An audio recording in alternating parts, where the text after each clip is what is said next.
மீனாவுடைய வாழ்க்கையில் எத்தனை பிரச்சனையை, எத்தனை இடைஞ்சல்கள், எத்தனை நிம்மதி இல்லாத விஷயங்களை வந்து விஜயா செஞ்சுருக்காங்க. அதுவும் டேரெக்டாக இன்டேரக்டான்னு பார்த்தா அது எக்கச்சக்கமாக போயிட்டே இருக்கும்.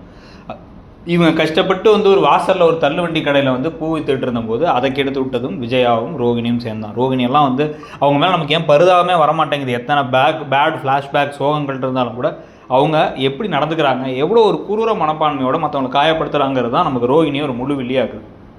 அதே மாதிரி தான் வந்து பார்த்திங்க அப்படின்னா வந்து விஜயாவுமே இப்போ அவங்களுக்கு கிட்டத்தட்ட 1.5 லட்ச ரூபா நம்ம பையனுக்கு நஷ்டங்கிறத பற்றிலாம் கவலை இல்லை. ஆனால் மீனா வந்து சம்பாதிக்கக்கூடாது. ஏன் மீனா சம்பாதிக்கக்கூடாது அப்படின்னா வந்து அவங்க வந்து இவங்கள விட காசு கம்மியாக இருக்கும் போது தான் இவங்க பார்த்தபடியே அதிகாரம் பண்ணிருந்தாங்களோ அவங்க டக்குன்னு பணம் அதிகமாக சம்பாதிச்சா வந்து மேலே வந்துடுவாங்களாமா.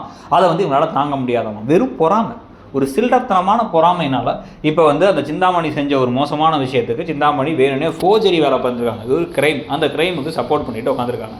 இப்போ மீனா அதிரடியாக செய்ய வேண்டிய விஷயம் என்ன அப்படின்னா வந்து விஜயாவுக்கு இந்த உண்மைகள் தெரிஞ்சிருக்க வாய்ப்பு இருக்குது. சிந்தாமணியோட பிளான் தான் இது. இந்த ஆள் வந்து ஏமாற்றி பணத்தை ஏமாத்துனதுங்கிறது. அப்போ அந்த ஆளை கையும் களவுமாக பிடிக்க வைக்கணும். அப்படிங்கிறதுனால ஸ்ருதி கிட்டக்க அதுக்கப்புறமா வந்து பார்த்திங்க அப்படின்னா இன்னொரு பக்கம் சீதா கிட்டலாம் ஹெல்ப் கேட்டு சீதா அந்த ஆளை போய் பார்த்து ஏதாச்சும் பேசும்பொழுது அதை ஒட்டு கேட்குற மாதிரி ஒரு வீடியோ எடுக்கிறது.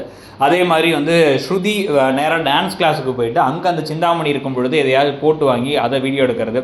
அந்த ஆதாரங்களை வச்சு போலீஸ் ஸ்டேஷனில் கொடுத்தோ இல்லை வந்து பார்த்திங்க அப்படின்னா வந்து அந்த மண்டபத்தோட ஒரிஜினல் ஓனர்கிட்ட கொடுத்தோ இதை போட்டு கொடுத்து இவ்வளோ ஒரு திருட்டுத்தனத்தை பண்ணியிருக்காங்கன்னு சொல்லி அந்த ஆளோட வேலைக்கே ஆப்படிச்சு சிந்தாமணியோட பிளானுக்கும் ஆப்படிச்சு பணத்தை திருப்பி வாங்குறதுங்கிற மாதிரி ஒரு விஷயத்தை செய்கிறதுக்கான வாய்ப்புகள் அதிகம்.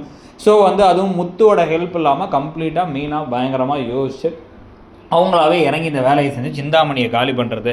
அதுக்கப்புறமா வந்து அப்படியே வந்து விஜயா முகத்துலையும் கரிய பூசுறது. இதில் விஜயா இன்வால்வ் ஆகியிருக்காங்க. விஜயாவுக்கு இதெல்லாம் வந்து தெரிஞ்சு சந்தோஷப்பட்டாங்க அப்படிங்கிற மாதிரி ஒரு பேச்சு வரும் பொழுது அந்த சமயத்தை வந்து வெக்கமாகவே இல்லையா அப்படின்னு ஒரு தடவையாச்சும் கேட்டாங்கன்னா நல்லாயிருக்கும். மீனா ஒவ்வொரு தடவையும் பொறுத்திருந்து போயிட்டு இவ்வளோ கேவலமாக நம்மளை செய்கிற ஒருத்தங்களுக்கு பணிவிட செய்கிறதெல்லாம் ஒரு முட்டாள்தனமான விஷயம். கொஞ்சமாச்சும் மீனாவுக்கு அறிவு இருக்கிற அதே அளவுக்கு கொஞ்சமாச்சும் சுயமரியாதையும் வளர்ந்தால் நல்லாயிருக்கும்னு தோணுது. உங்களுக்கு என்ன தோணுதுங்கிறத சொல்லுங்கள்.